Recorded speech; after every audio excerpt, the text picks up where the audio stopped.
All right, got band practice tonight, but we have time for a car hawk. Let's do a little news recap. So, Trump paused his tariffs yesterday because he got his ass handed to him in the bond market.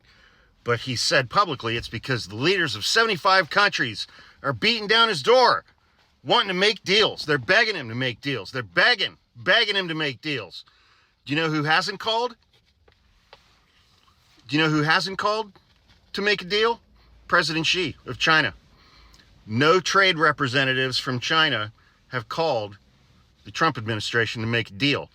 It's I don't even know what it is right now. 125%, 145% tariff on all goods from China. Nobody from China has called. An unprecedented trade war between the two world's economic superpowers is quickly taking shape, and both countries are waiting for the other to blink. Donald Trump's not going to be able to handle this. But you know what China is doing? They're reaching out to other countries to strengthen their economic ties to other countries who have been tariffed by Donald Trump. China is reaching out to other nations as the U.S. layers more tariffs on in what appears to be an attempt to form a united front to compel Washington to retreat. Days into the effort, it's meeting only partial success, with many countries unwilling to ally with the main target of President Trump's trade war. 145%. But China is going to get a lot of other countries in Asia on its side. They already got Japan and South Korea. Jonathan V. Last has a great newsletter out today, his Triad newsletter at the Bulwark. Everybody should go subscribe to the Bulwark. A big thrust of his newsletter today is that the United States is no longer a trustworthy trading partner because Trump is so erratic and weak. And if this starts to go any worse for him, he's going to be like a caged animal and he's going to lash out even further, which will make it more erratic and more unpredictable. And it makes it impossible for companies to make an informed investment decision in the United States. Investing money is always risky, but America had the lowest level of risk on the planet. Our government, our legal system, and business community worked hard to make that happen, and the rewards we reaped for it were tremendous. Donald Trump destroyed 80 years of that work over the last week.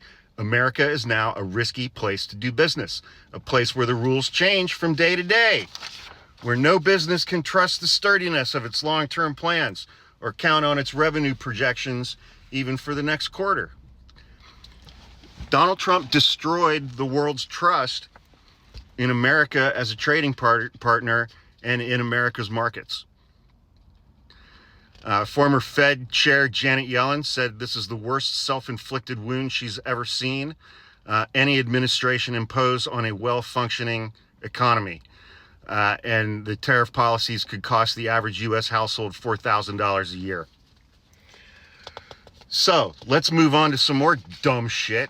Donald Trump's retribution tour continues. He signed 2 executive orders targeting 2 private individuals separately who are just private citizens. They're not in the government anymore. They're not in any department or agency. Miles Taylor and Chris Krebs. Chris Krebs' crime, he's the former head of Cybersecurity and Infrastructure Security Agency. He was in charge of the 2020 election and making sure that it was secure. And his crime that he's now being targeted for is saying that the 2020 election was the safest, most secure election in our nation's history. Miles Taylor was a former DHS official who later became a Trump critic and has criticized Trump very publicly, very often. And so now they're being targeted, and Donald Trump has ordered the Department of Justice to investigate each one of them personally. This is banana republic shit, okay? Trump is doing, here's the thing. Everything that Trump accused everybody else of doing, he is doing. He is weaponizing the Department of Justice against political foes and people who criticized him in the past. And that's what he said Joe Biden did. And Joe Biden did not do that. This is fucked up beyond all fucked up. Donald Trump wants federal oversight of Columbia University.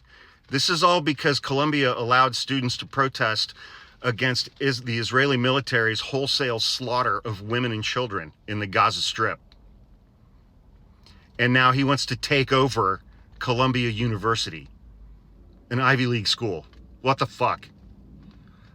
The Supreme Court smacked Donald Trump down pretty hard today in a 9-0 decision, saying that they have to facilitate, I think this was the one. Yeah. The Trump administration has to facilitate the return from an El Salvador prison of the Maryland father who the Trump administration said is a member of MS-13, and he's not. He had previously been granted special protection against deportation by a federal judge. He had come here originally because MS-13 was trying to kill him in El Salvador. And they know that this was a mistake. They admitted that this was a mistake. They admitted in court. The Trump administration admitted in court. ICE admitted in court that this was a mistake.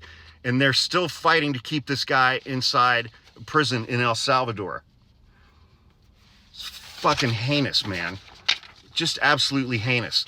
Oh, we're going to close out with something, wow, funny, I guess.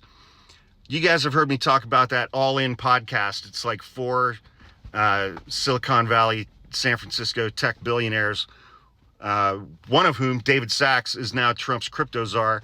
The other guy, Chamath Palihapitiya, I apologize if I'm pronouncing that wrong. He said that he was formerly a Democratic mega donor, had donated $1 million to Obama, $1 million to Joe Biden, but he was upset that he couldn't get them on the phone. And so he decided to become a Trump supporter because he can get people in Trump's administration on the phone. He said that out loud in an interview. He said that out loud, which, you know, he is being roundly mocked and ridiculed as we speak across all corners of the internet, because that's something you keep inside your own head. That's your quiet voice, your quiet inside voice. And he said it out loud. So he's getting dragged all over the internet, and it's fun to watch. I saw that story on Mediaite.com. You should go check that out. It's a fun read. Everybody's tweets just dragging this fucker. Anyway, it's Thursday. Tomorrow's Friday. I hit the thing too soon. Have a fun weekend and be safe, everybody. Be safe.